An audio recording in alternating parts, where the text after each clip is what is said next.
கர்த்தருடைய பரிசு நாமத்திற்கு ஸ்தோத்திரம் உண்டாவதாக. இன்றைய ஜீவா வார்த்தை நிகழ்ச்சியை கேட்டுக்கொண்டிருக்கும் அனைவரையும் கர்த்தருடைய பரிசு நாமத்தினால் வாழ்த்துகிறேன், ஆசீர்வதிக்கிறேன். இன்றைய தின தியானத்திற்கு தேவன் கொடுத்த வேத பகுதி அது 1 நாளாகமம் 13ஆம் அதிகாரம், அதில் 14ஆம் வசனம். 1 நாளாகமம் 13:14. தேவனுடைய பெட்டி ஓபேத் ஏதோமின் வீட்டிலே அவனிடத்தில் 3 மாதம் இருக்கையில் கர்த்தர் ஓபேத் ஏதோமின் வீட்டையும் அவனுக்கு உண்டான எல்லாவற்றையும் ஆசீர்வதித்தார். இன்றைய தினம் இதை கேட்டுக்கொண்டிருக்கும் தேவ பிள்ளைகளே, தேவன் கர்த்தர் உங்களை ஆசீர்வதிக்க விரும்புகிறார். கர்த்தருடைய ஆசீர்வாதம் உங்களையும் உங்கள் வீட்டில் உள்ள அனைவரையும் ஆசீர்வதிக்கப்பட வேண்டும் என்பதே கர்த்தருடைய திட்டம். ஆசீர்வாதம் உங்கள் அனைவருக்கும் கிடைக்க வேண்டும் என்பதுதான் தேவனுடைய திட்டம். ஒருவரை ஆசீர்வதித்து விட்டு ஒருவரை துன்பப்படுத்துவது தேவனுக்கு பிரியமில்லாத காரியம்.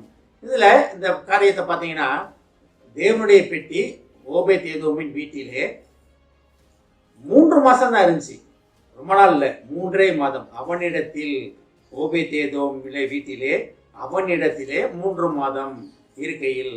அப்ப 3 மாதம் இடத்தை கொடுத்ததுக்காகவே தேவன் அவனையும் அவனுக்கு உண்டான எல்லாவற்றையும் ஆசீர்வதித்தார். அப்ப அவனுக்கு உண்டான எல்லாவற்றையும் என்ன? அவர் பார்த்த தொழில், அவர் பார்த்த விவசாயம், அவர் பார்த்த காரியங்கள், வேலைகள், அவர் பிள்ளைகள், மனைவி, பிள்ளை குட்டிகளுக்கு சொந்த பந்தம் அனைவருமே அந்த பெட்டியை அவர்கள் அனுமதித்ததன் மூலமாக ஆசீர்வதிக்கப்பட்டார்கள். இன்றைய தினம் அதை கேட்டுக்கொண்டிருக்கும் தேவ பிள்ளைகளே, தேவன் ஆசீர்வாதத்தை பெற்றுக்கொள்வதற்காக உங்களை அழைக்கிறார். நாங்கள் தான் வீட்டில் இப்போ உடன்படிக்கை பெட்டி எங்கள் வீட்டில் இல்லையே. உடன்படிக்கை பெட்டியின் காலமே எங்கேயோ போயிடுச்சு. இப்போ உடன்படிக்கை பெட்டி எங்கே இருக்குன்னு தேடிட்டு இருக்காங்களே.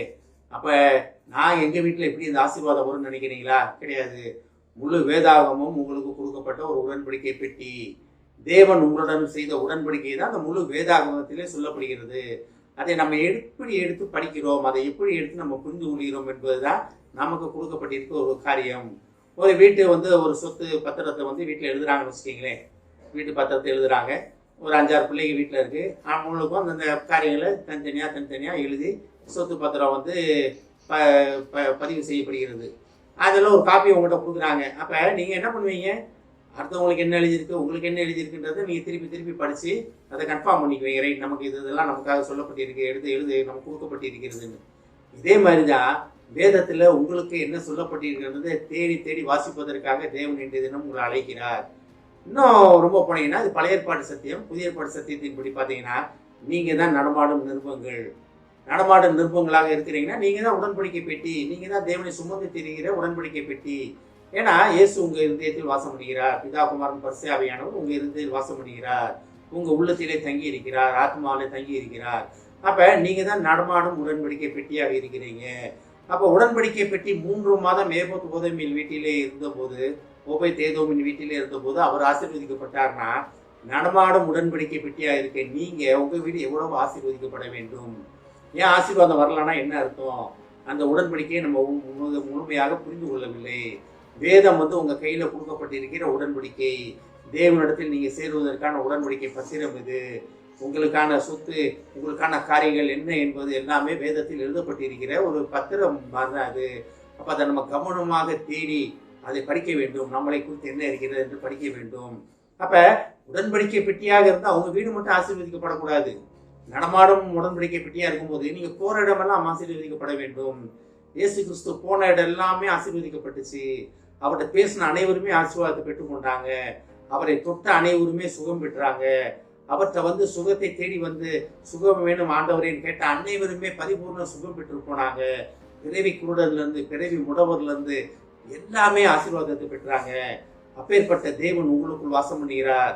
அப்போ நீங்கள் உடன்படிக்கை பெட்டியாக, நடமாடும் உடன்படிக்கை பெட்டியாக இருக்கிறீங்க. நீங்கள் அப்போ நீங்கள் போகிற இடம் எல்லாமே ஆசீர்வதிக்கப்பட வேண்டும். தேவனுடைய திட்டமே தான்.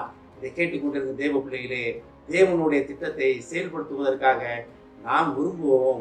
நம்ம இதெல்லாம் என்னால் முடியாதுங்க அப்படின்னு நினச்சிங்கன்னா உண்மையிலே முடியாது. எனக்குள் வாசம் பண்ணுகிற தேவன், எனக்குள் வாசம் பண்ணுகிற கிறிஸ்துவானவர் எனக்காக எல்லாத்தையும் செய்து முடிப்பார் அப்படின்னு வாயிலான அறிக்கை செய்யுங்க. கர்த்தர் உங்களுக்காக சகல காரியங்களும் செய்து முடிப்பார். நீங்கள் ஒரு ஆசீர்வாதமாக இருப்பதற்காக, ஆசீர்வாதமான வாய்க்காலாக நீங்கள் தெரிந்து கொள்ளப்பட்டவங்க. தெரிந்து கொள்ளுதலை நம்ம புரிந்து கொள்ள வேண்டும். புரிந்து கொண்டு அதன்படி நடப்பதற்காக இன்றைய தினம் கர்த்தர் உங்களை அழைக்கிறார். ஆமென். ஜெபிப்போம். எங்களை அதிகமான நேசிக்கும் அன்பின் பரலோக பிதாவே, உடன்படிக்கை பெட்டி 3 மாதம் ஓபேத் ஏதோமின் வீட்டில் இருந்த நிமித்தமாக அந்த வீட்டிற்கும் ஓபேத் ஏதோமையும் அவனுக்கு உண்டான அனைத்தையும் நீர் ஆசீர்வதித்தீர் ஆண்டவரே. இந்த புதிய ஏற்பாட்டு சத்தியத்தின்படி நடமாடும் உடன்படிக்கை பெட்டிகளாக நாங்கள் இருப்பதை உணர்ந்து தகப்பனை நாங்கள் செல்லும் இடமெல்லாம் ஆசீர்வதிக்கப்படும் என்று நீர் எங்களுக்கு கொடுக்கும் வாக்குக்காக நன்றி ஆண்டவரே. இந்த வாக்கிலே உறுதியாக நிலைத்திருக்க எங்களுக்கு உதவி செய்யும் ஆண்டவரே. இதை கேட்டுக்கொண்டிருக்கும் ஒவ்வொருவரையும் ஆசீர்வதிக்கிறோம் அப்பா.